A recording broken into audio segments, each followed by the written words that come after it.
In the heart of Central Asia, there is a country where the mountains of the Tian Shan rise to 7,000 meters, and nomads to this day move their yurts to the slow rhythm of the seasons. It is a place where the echo of the Silk Road still resounds in the silent valleys, and where nature still sets the rules. This place exists, and it has a name that sounds of legend: Kyrgyzstan. Today, I will take you on a journey to discover a land of contrasts, a mosaic of landscapes and cultures waiting to be unveiled. Our journey can only begin in its capital, Bishkek, a surprising gateway, born largely from Soviet planning. Its character is revealed as you walk along the wide, tree-lined avenues, an orderly grid where the canopies of elms and poplars form green tunnels. The city's beating heart is Alatu Square. Here, where a statue of Lenin once stood, now rises the monument to the national hero, Manas. Every hour, the rhythmic pace of the changing of the guard seems to mark the time of a young nation, searching for its place in the world. But to capture the true soul of Bishkek, one must leave the rigor of its palaces and get lost in the scents and colors of the Osh Bazaar.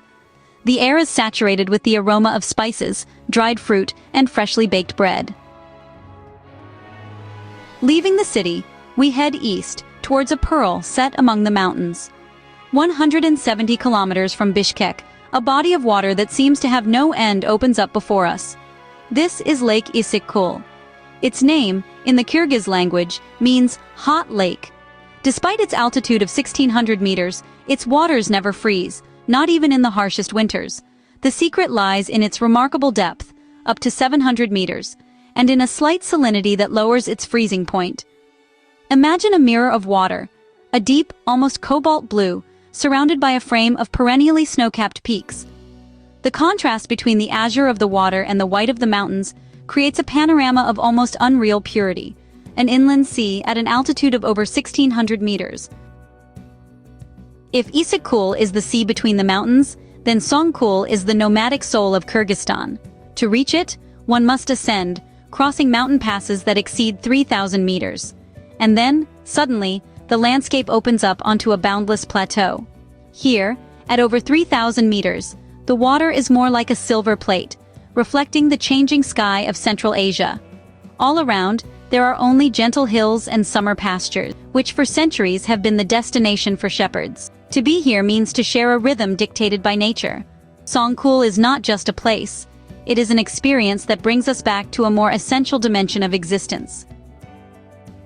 We leave the open spaces of Song-Kul to venture into a remote valley, where an enigma of stone rises, Tash Rabat. At first glance, it looks like a fortress.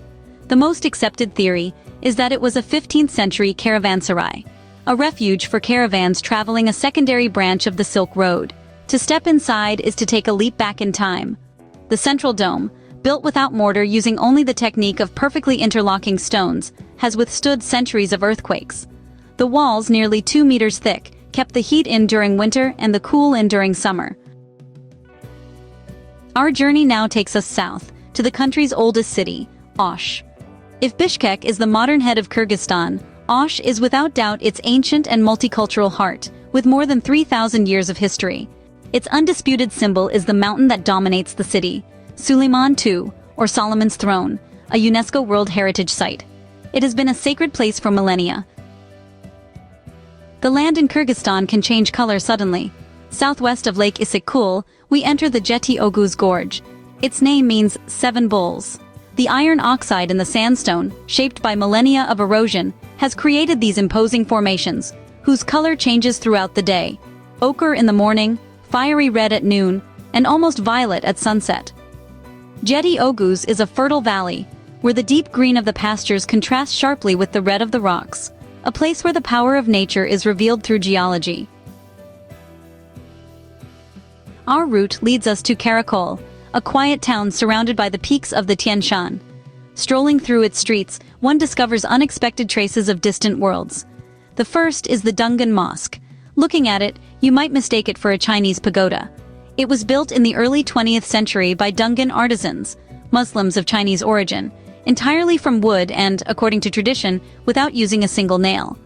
A few streets away, the scene changes completely. The Holy Trinity Orthodox Cathedral stands, also built of wood, a testament to the Tsarist Empire that extended its borders here. Karakol is a mosaic city, a small crossroads where east and west have met, leaving deep traces. We now move to an almost mythological plant kingdom, the walnut forest of Arslanbob.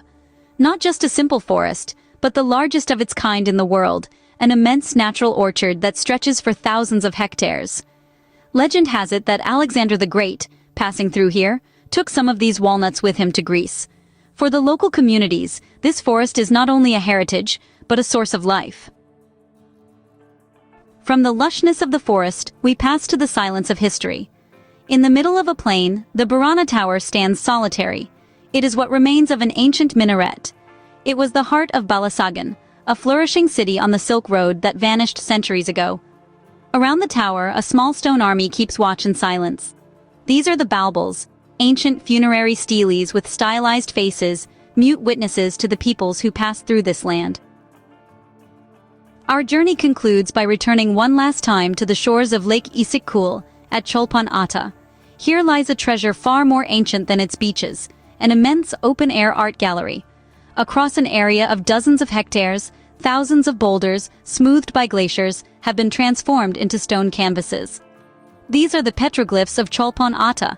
They date back to different eras, from the Bronze Age to the Turkic period. To walk among these boulders at sunset is like leafing through a history book written on stone, a silent dialogue with our ancestors. Kyrgyzstan remains one of those rare places where travel is still discovery, where dirt roads lead to valleys that seem out of time, and where hospitality is not a tourist service, but a way of life. It is a land that asks to be explored slowly, on foot or on horseback, listening to the sound of the wind and the silence of the valleys. If this journey through the mountains of the Tian Shan has intrigued you, tell us in the comments which of these places sparked your curiosity the most.